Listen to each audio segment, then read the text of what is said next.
We interrupt our program with a special bulletin. An unidentified object has been spotted in orbit around the Earth. Hey everyone, and welcome to Book Invasion. I am your host, Scott, and today we're going to be talking about 5 reasons why you should read Coyote Songs by Gabino Iglesias. The Coyote Songs was released in 2018 by Broken River Books, and it's the follow-up to Gabino's acclaimed 2015 novel, Zero Saints, also published by Broken River Books. Now, Gabino coined this genre of his writing as barrio noir, which is fitting, and there was an interview that he had done with Book Riot, which kind of explains a little bit on how he approaches writing and what his concept was for his type of books. Let me read you an excerpt from that. It goes on to say, also, I had this idea in my head. Pulp walks into a bar and smashes a bottle in the face of literary fiction while reciting poetry. There's no reason why those things should be kept separate. They can easily occupy the same space, and I thought a variety of voices and situations would allow me to try to flex some writing muscles.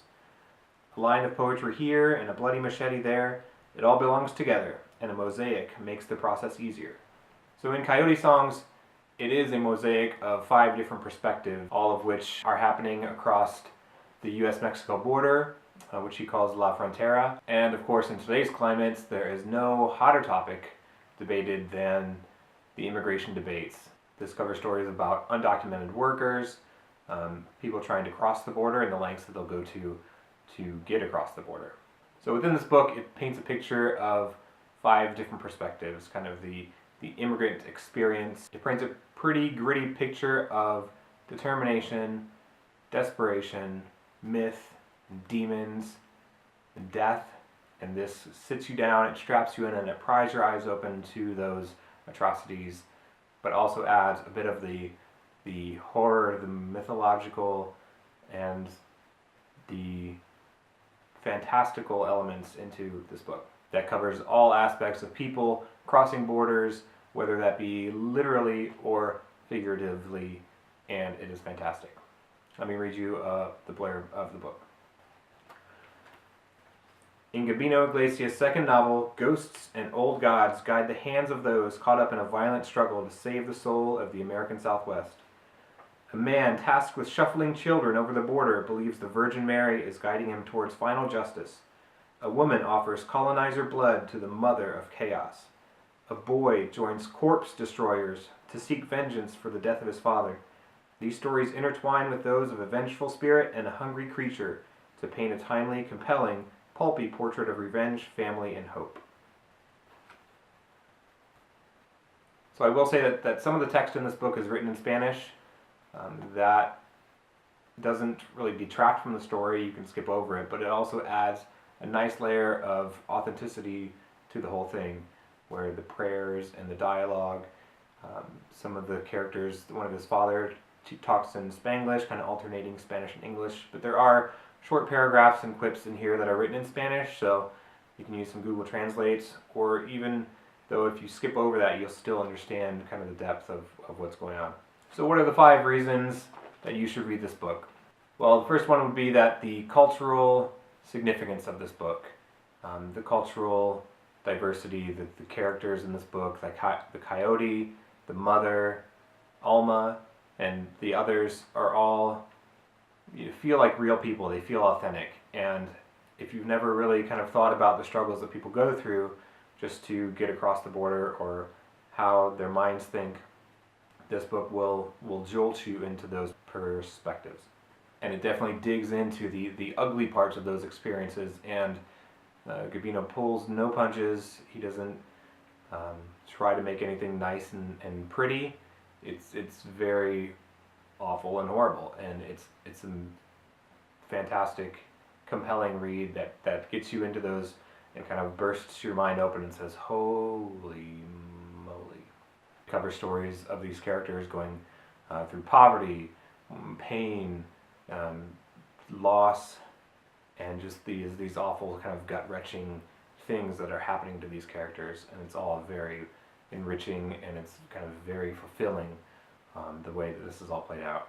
Number 2 is the writing style, the blend of poetry, the literary, the pulp, and it's just comes together beautifully. And I wanted to read you guys a passage real quick on how he pulls this off. She was an invisible monster made up of angry ghost limbs scattered across the land and hungry for sacrifices. She was the embryonic tale of sorrow at the center of the universe. She was the cloistral silence before the explosion, the gasp that precedes the last scream. She was an avenging angel whose wings had been burned by the flames of retaliation and loathing. She was a sacred magnifying glass under the sun of injustice, ready to punish a world full of people who only care about the things that should be ignored.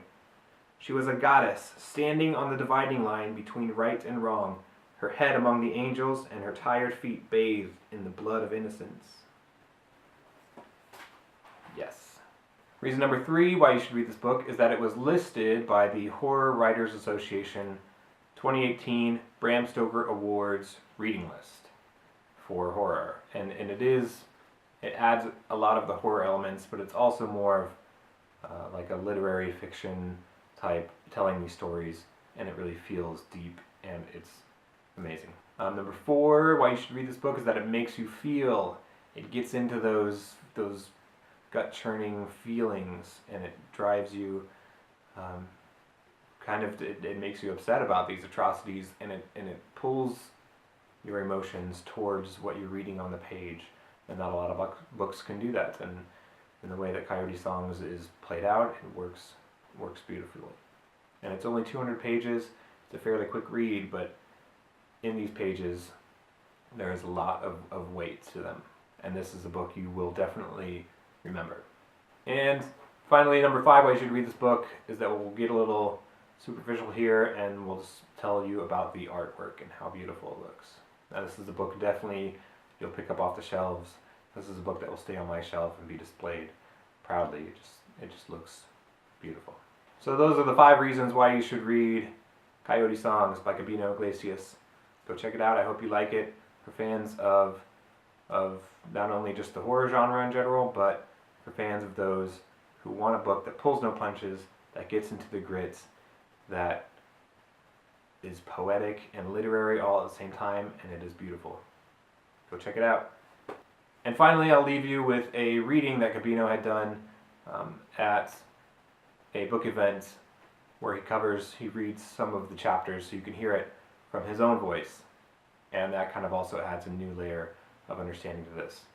Outside Piedras Negras, a few miles south of Colonia Venustiano Carranza, lay a few square miles of arid, uninhabited land. The ghost of Immaculada stood in the middle of that nothingness, whispering bad words that took to the sky like birds of breath, looking for weak, angry, hurt souls to invade. They jumped on the back of words she had already vomited into the night air, words pregnant with hate and hungry for blood. They joined like drops of water running down a surface, finding each other in that same miraculous way that loose hairs in a house can find each other and morph into small balls of discarded human. Immaculada, almost invisible to the naked eye, was unmoving, except for a ghostly tongue that never stopped stirring. Her new form, very much like the translucent version of the one that she'd had in life, whispered things into the wind so that they could reach ears on both sides of the border. Her anger was boundless.